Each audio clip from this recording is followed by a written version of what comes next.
What's up, everybody? We are back. John Delarose here. Delarose.com. That's DELARROZ.com. Hit that like and subscribe button. That's not what I say at the beginning of my videos. That's what I say at the end of my videos. What am I doing? But go to the newsletter in my description below and sign up. Get a free graphic novel from me. It's Flying Sparks. It's my superhero story. There's definitely some Batman inspiration in there. So if you like superhero stuff like this, you will probably enjoy Flying Sparks. And I hope you will. All right, this is A Death in the Family. I actually had these issues for a long time. I finally sold them last year because I'm getting rid of all of my single issues. But this is the deluxe edition, and it's the famous story of Robin 2's death, which was done via a 1-900 phone call. You could vote one way or another, whether you wanted him to die or you wanted him to live. And comic fans said, kill him. So that was that. Jim Starlin did the writing here. Most of the art's done by Jim Aparo in here. There's a side story by Marv Wolfman and George Perez, which is nice. And the reason I got this is because they've got these like Cape Crusader and Dark Detective lines, which have are starting from Crisis forward and just running the Batman stories like in order. And they've actually missed a couple volumes. The Death in the Family here is just out of those volumes. I have no idea why it's taken out of those. There's a Robin Second Chances storyline, which is also taken out of those. That one's really hard to find right now. And then there's Year 2 is also missing from there.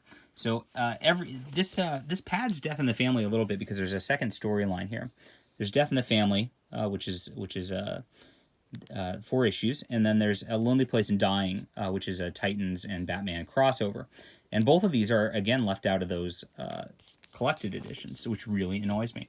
But you do get a nice oversized hardcover. I love this art on the inside. This was done like this. You get different art than the dust jacket. Very nice.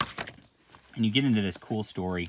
This is really definitive Batman stuff. If you like, there's very like, I hate like edgy death stories typically, and here's the whole essay on it. Because I think they've been overdone at this point. Nice Magnolia art on the cover too. But back at this point, this actually worked really well.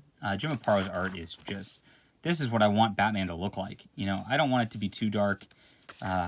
This is like that nice in between of before it got too Frank Millerized. Doesn't feel completely Adam West campy, but it is there a little bit. And this is another Joker story. So just much like what's that Alan Moore story where he breaks Babs's legs. This is very similar, and this actually references that Alan Moore story and reminds you that that's happening. Now, Joker's getting involved with like Middle Eastern terrorists, basically, and he is being chased down by Batman. Meanwhile, Robin, too, is trying to hunt down his real mother, who he has like some idea of who it is, but not really. And they're all in the Middle East, too. So Batman and him end up crossing paths as the Joker's, like, got a missile launcher and things like that. Batman stops the Joker, of course, at first, and then the Joker is going to come back towards the end of this to really mess things up. Now, he finally meets his real mother, and this is very tragic and very sad. Gosh, Jim Aparo's art's so pretty. This is just real comic fare right here. I love this. It's just, all the lines are so clean. Batman looks super heroic to me. I dig it. So, yeah, this gets super tragic, and this is one of those stories that's hard to put down. It's like you gotta you really care about this whole Jason and his mother situation. Very nice personal moment, and the Joker's blackmailing her, and because of that, she ends up betraying him, and the Joker ties them up to kill them. And do they get out? Well, nope. So you get this whole Batman background with Jason Todd too, where you kind of revisit his origin. You can tell that he really shouldn't have been tied up with Batman. He's sad about that, and then you get the nice funeral at the end after all this goes down, and they take down the Joker after this.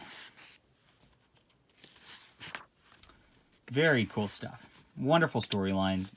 Joker comes back as an ambassador to Iran, so they can't do anything about him. He tries to kill all the UN anyway.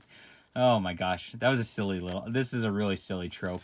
They did that with Doctor Doom too, to be fair, in Marvel. But it came off as a little cheesy, but I love it. I feel like it's awesome. I miss cheesy Batman. They don't make cheesy Batman anymore. And then you get into the second storyline. This is several issues later. This lonely place of dying, and this just introduces Tim Drake. And through this, as it crosses over Marv Wolfman and George Perez, beautiful art and beautiful story again. This makes Tim Drake Robin show up. He's following Nightwing around. It turns out he was at the circus that day when Nightwing was conscripted by Batman. There's a little starfire for everybody. And he remembered it. And then he watched and he saw Robin show up shortly after that and linked the two together because of the acrobatics. Very, very detective-like. So it fit in very well with Batman. And then he hunts down, helps hunt down a Two-Face sort of scenario through the course of this storyline. Another just beautifully well-paced storyline. Nice 5-parter. The middle issue here has this whole like Batman thought process and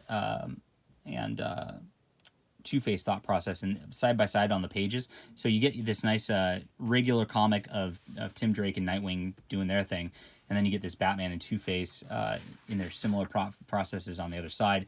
Very cool way of formatting and pacing this entire thing. So a lot of fun as this gets set up. Batman doesn't want a new Robin because he doesn't want to hurt any kids anymore. Makes sense. And he kind of gets forced into it.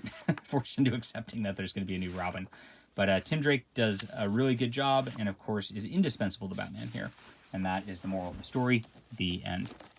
So, beautiful stuff. Yeah, I mean, if you want to get that whole post-crisis run of Batman, you need this. It definitely fills in the gaps there, which is why I got it and read it. And this is just like, these are honestly a couple of the best Batman stories out there. So this is a 9 out of 10 all the way around.